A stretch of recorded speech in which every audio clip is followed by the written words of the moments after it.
Neutralisation of red reflex के अब आपके पास जो है आपने देख लिया कि विद मूवमेंट है, अगेंस्ट मूवमेंट है या नो मूवमेंट है, ठीक है। अब आपने उसका करना क्या है, ठीक है, उसको न्यूट्रल पॉइंट तक कैसे लाना है। तो उसमें हमारे पास पहला जो प्लेन मिरर रेटिनोस्कोप है, ठीक है, उसके ज़रिए जो स्पॉट रेटिनोस्कोप है उसके ज़रिए इन्होंने किया हुआ है, ठीक है।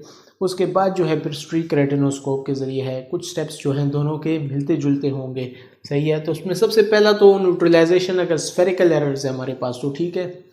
अगर हमारे पास विद मूवमेंट है तो हमने plus lens, convex lens add करना है, ठीक है। अगर हमारे पास अगेंस्ट मूवमेंट है तो हमने जो है माइनस लेंसेज जो है ऐड करने हैं जब तक उसका रिफ्रैक्टिव एरर करेक्ट नहीं हो जाता।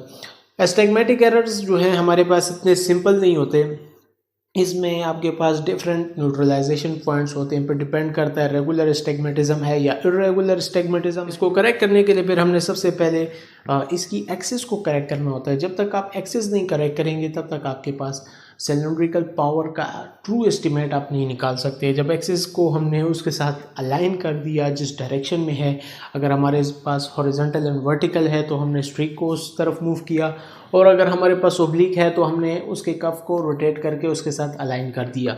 तो आपके पास एक्सिस तो फाइंड हो गई लेट से, ठीक है। और इसमें जो है हम स्टार्ट जो है स्मॉल नंबर से लेते हैं। स्मॉल सिलेंड्रिकल नंबर में भी आपके पास एक्सिस का जो है हम अंदाज़ा ले सकते हैं। उसके बाद जो सेकंड काम है हमारे पास वो है हमने पावर फाइंड करनी है सिलेंड्रिकल, ठीक है। ये हमारे पास 3 मेथड से हो सकेगी। कौन कौन से हैं कि स्फीयर एंड सिलेंडर, और सेकंड हमारे पास खाली स्फीयर्स के साथ, और थर्ड हमारे पास विद 2 सिलेंडर्स। तो इन तीनों को भी देखते हैं। जो सबसे पहला मेथड हमारे पास है वो है with a sphere and cylinder, ठीक है। इसमें हमने क्या करना है कि हमने जो विद रिफ्लेक्स है, ये एक जनरल रूल है आपके पास, ठीक है, कि जो विद रिफ्लेक्स है उसको हमने स्फीयर से करेक्ट कर लिया। फिर जो दूसरा एक्सिस होगी हमारे पास जो 90 डिग्री अवे होती है उसको हमने सिलेंड्रिकल लेंस से क्या करेक्ट कर दिया, और जो हमारे पास रीडिंग्स है ट्रायल फ्रेम में वही हमारी जो है ओरिजिनल रीडिंग्स होती है।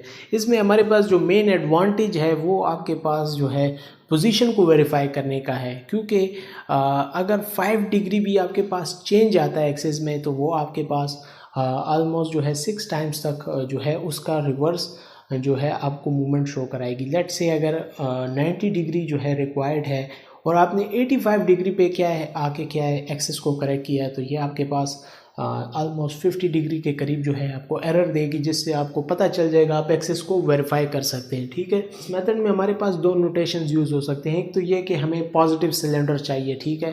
पॉजिटिव सिलेंडर फॉर्मेट के लिए आपने सबसे पहले जो प्रिंसिपल मेरिडियन होगा उसको अगेंस्ट रिफ्लेक्स में या जो सबसे लीस्ट विद रिफ्लेक्स हो आपके पास उसमें करेक्ट करना है, और जो अदर मेरिडियन होगा उसका जो है आपके पास विद रिफ्लेक्स आपको क्या नज़र आएगा, जो कि आपने प्लस सिलेंडर से करेक्ट करना है। और आपके पास जो ट्रायल फ्रेम की प्रिस्क्रिप्शन होगी वही आपके पास ओरिजिनल प्रिस्क्रिप्शन होगी, कोई वर्किंग डिस्टेंस रिमूव करने की ज़रूरत नहीं है, यही आपकी नेट रेटिनोस्कोपी होगी।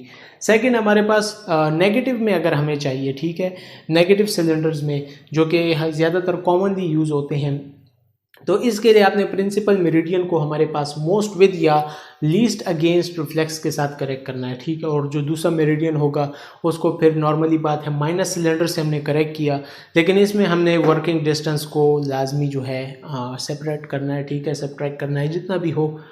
विद स्फीयर्स मेथड जो है हमारे पास के खाली स्फीयर्स के ज़रिए करना, ये हमारे पास सबसे ज़्यादा यूजेबल है, ठीक है। इसमें हम करते क्या है कि बोथ मेरिडियंस को हमने स्फीयर के ज़रिए करेक्ट किया, इनका एक पावर क्रॉस ड्रॉ किया। कोई भी एक्सिस जो है हम स्फीयर के लिए ले सकते हैं। इन दोनों का जो डिफरेंस होगा वो आपके पास सिलेंडर का मैग्नीट्यूड देगा, ठीक है। और जो 2 सिलेंडर्स का मेथड है हमारे पास, इसमें यह है कि दोनों जो है राइट एंगल्स पे जो है हम सिलेंडर रख के क्या ऐसे ट्रीट करते हैं, लेकिन ये मेथड इतना यूजेबल नहीं है हमारे पास। पॉइंट क्या होगा रेटिनोस्कोपी का कि हमारे पास जो रिफ्लेक्स है वो बिल्कुल नज़र नहीं आएगा, नो मूवमेंट आपको क्या नज़र आने वाली, बिल्कुल न्यूट्रलाइज फॉर्म में आपको नज़र आएगा।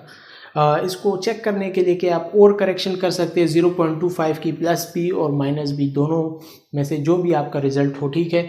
उसको अगर आपने क्या है 0.25 और करेक्ट किया है तो उससे आपके पास मूवमेंट जो है वो रिवर्स हो जानी चाहिए। अगर नहीं हो रही इसका मतलब आपकी रेटिनोस्कोपी गलत है, सेकंड हमारे पास जो है कि वर्किंग डिस्टेंस को अगर मैं क्या चेंज करता हूँ, ठीक है, लेट्स से अगर मैं इस रेटिनोस्कोप को क्या पेशेंट से थोड़ा सा फॉरवर्ड मूव करता हूँ तो हमारे पास विद रिफ्लेक्स नज़र आना चाहिए। इसी तरह अगर मैं क्या रेटिनोस्कोप को क्या आई से थोड़ा सा दूर करता हूँ तो हमारे पास अगेंस्ट मूवमेंट जो है वो शो होनी चाहिए। अगर ये मूवमेंट नहीं शो हो रही इसका मतलब आपकी रेटिनोस्कोपी जो आपने करेक्शन की एंड पॉइंट है वो गलत निकला है, आपको दोबारा से करनी पड़ेगी।